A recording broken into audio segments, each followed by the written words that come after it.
Hi, this is Roger, thanks for dropping by, and in my traditional manner we will now do the other channels taking part, so as usual, in a galaxy far, far away.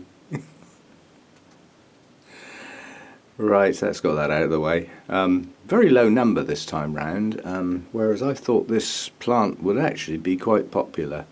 Now, why have I got this plant? This came from Geoff's. So sadly, after he died, all the vultures went round to his place and grabbed what they could or what they wanted or whatever.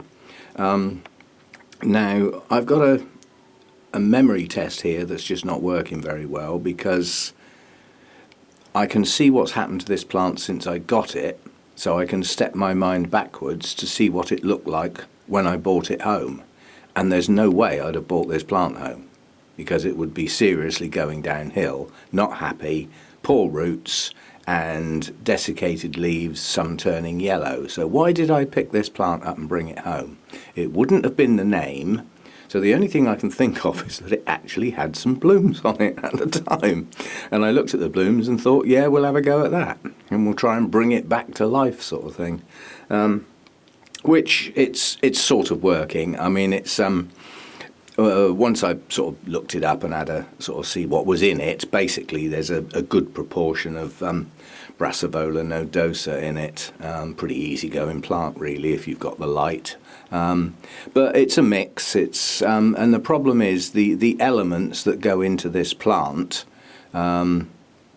I could tell you what they're called today, but tomorrow they may change their name again. So I'm not even going to bother because they're messing about with these plants and their names so much now it's become annoying. I mean, what the hell is a Procatavola? Where the hell did that come from?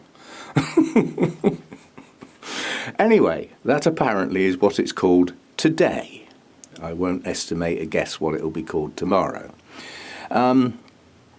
As far as care for this is concerned, it's going to be an easy-going one, looking at the elements that go into it, apart from the fact if you want it to bloom, it's going to need pretty good light, and that will be the nodosa in it.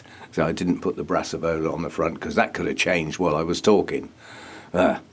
Anyway, I brought home what was obviously quite a sad plant, and I mounted it on the grounds that this type of plant will work well mounted, providing you can keep up with the hydration when it's growing. There will be times when it's not doing anything, where drying out won't matter so much. Now, what I've got here is growth, and that's all I was after to get this plant up and running again. So we've got a new growth pushing out here. That's already got a sheath in it, so that's going to bloom. Another one here, and another one on the end.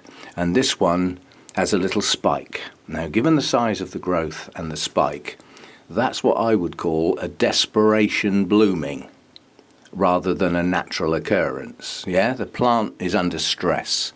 It's not a happy plant, and that stress is sometimes catered for by trying to produce some seed as a last desperate attempt to perpetuate the species. Not that this is a species, obviously, but the mechanisms can still be there. What this plant needed was some new roots, and under the new growths, we do have some roots coming now. Yeah, so that will pull it on.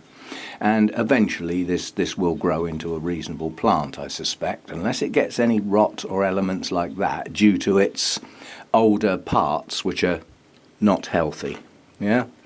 I know this looks odd propping it up here, but I'm filming at 7 o'clock in the morning because I've got a very, very busy day today. And I need to get this up with the others so that they make a set. So if this was in bloom when I got it, I obviously neglected to take a picture because I can't find a picture in amongst my, archived bloom photos.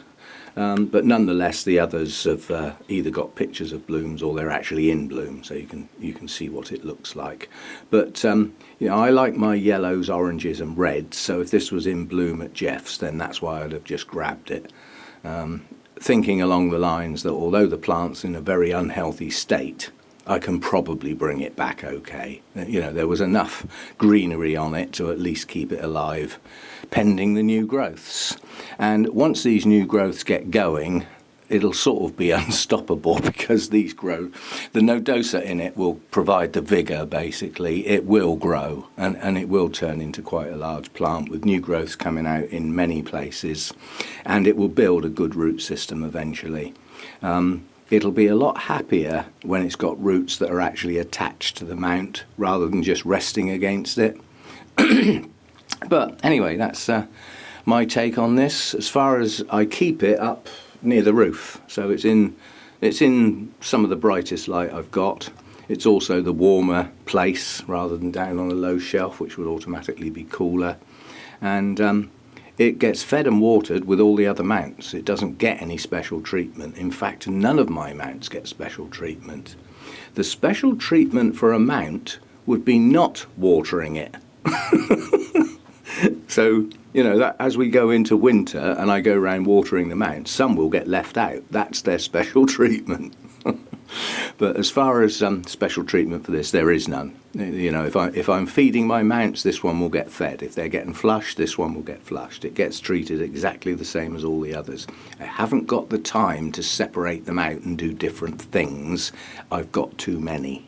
So anyway, that's my one, and it's coming back to life. 4 new growths along the front here, and starting some new roots. So progress.